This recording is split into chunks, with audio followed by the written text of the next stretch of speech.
माझ्याकडे ते फक्त जिल्ह्याच्या कामासाठी आले होते आणि आमदार बांगर साहेब भी होते।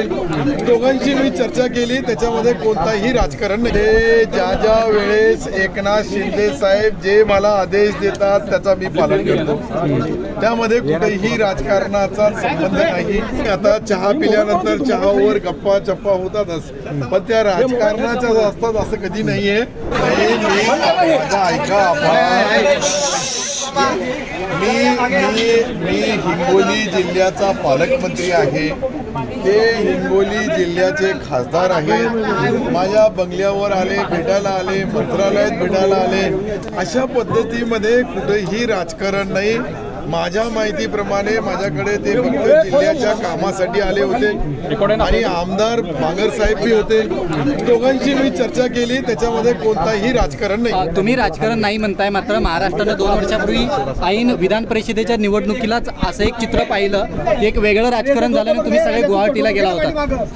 राजकारणामध्ये ज्या ज्या वेळेस एकनाथ शिंदे साहेब जे मला आदेश देतात त्याचा मी पालन करतो, त्यामध्ये कुठेही राजकारणाचा संबंध नाही।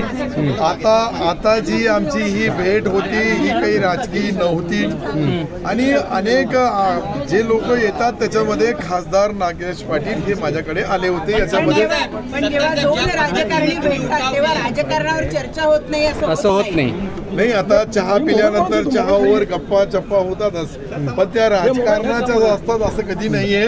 परंतु जे काही निर्णय आहे हे जे पालकमंत्री म्हणून मला घेण्याचा अधिकार आहे, त्यामध्ये त्यांना काम मागण्याचा, जिल्ह्याची चर्चा करण्याचा अधिकार आहे आणि अशीच ती चर्चा होती। सर तुमच्या सोबत आले तर घेणार का? सध्या अशी एक चर्चा आहे सत्तार साहेब या विधान परिषदेच्या निवडणुकीच्या पार्श्वभूमीवरती तुम्ही सुद्धा नाराज आहात अशी चर्चा आहे आणि त्या अनुषंगाने ही भेट झाली असं म्हणायचं का?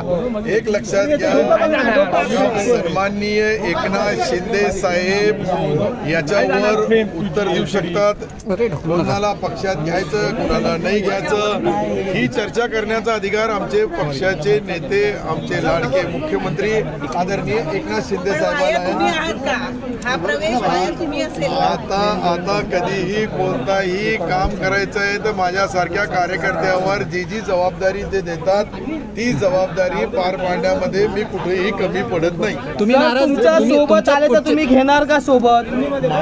माझ्या बोलण्यावरून सोबतचा अर्थ असा आहे, सन्माननीय मुख्यमंत्री कोणाला पक्षात घ्यायचा आहे, कोणाला नाही घ्यायचा आहे, कोणाचा अंतिम करायचा आहे, कोणाचा नाही करायचा आहे, या सर्व गोष्टीचा मला वाटतं का हे अधिकार फक्त एकनाथ शिंदे साहेबाला।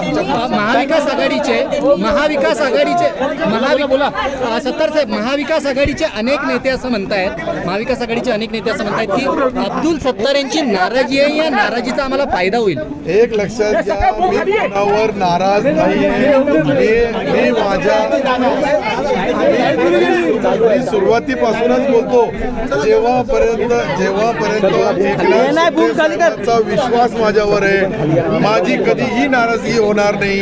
मी आमचे राजकीय घडामोडी, अनेक घडामोडी राजकीय आमच्या जिल्ह्यामध्ये, आमच्या मराठवाड्यामध्ये घडतात, परंतु याची सर्व आमचे नेते आदरणीय एकनाथ शिंदे साहेब जे बोलतात त्याचा पालन करणारा मी एक कार्यकर्ता आहे।